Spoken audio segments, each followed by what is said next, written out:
ঘরের চালে আটকে ছিল বাঁশঝাড়ের পাতা, তা পরিষ্কার করতে গিয়ে একটি বাঁশ কাটতে যায় মিলন মিয়া। সে কি জানতো সেই বাঁশই কাল হবে তরতাজা 3টি প্রাণের?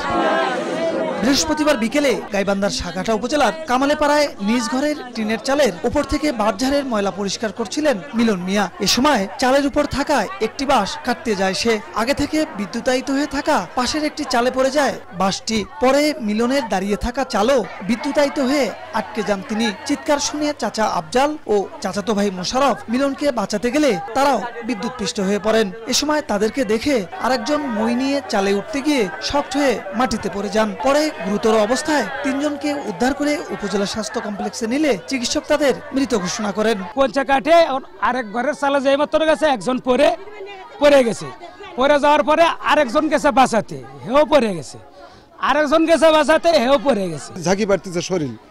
তা এখন বললাম যে মিন সুইচ অফ করো, তো মিন সুইচ অফ করছে। তো আমি বলছি যে লাইন তো বন্ধ, আমি ওর কারণ বাঁচাতে যাই, যেহেতু নড়ছে।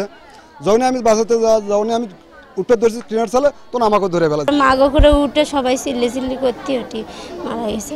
অপর 3 জন মারা গেছে। শুধু একজনকে হেল্প করবে আমাদের। শুধু একজন 1 বছর হলে বিয়ে করছে, ও 1 বছর হলে বিয়ে করছে, 2 জনের ছোট ছোট বাচ্চা। 30 সেকেন্ডের মধ্যে লাইন কাটে দিয়েছে। তারপরে আমরা ওখানে ধরা পাগলা করে সবাই নামালাম। নিহত যুবক মিলনের 6 মাসের একটি ছেলে সন্তান ও মোশাররফ হোসেনের 8 মাসের একটি ছেলে সন্তান রয়েছে।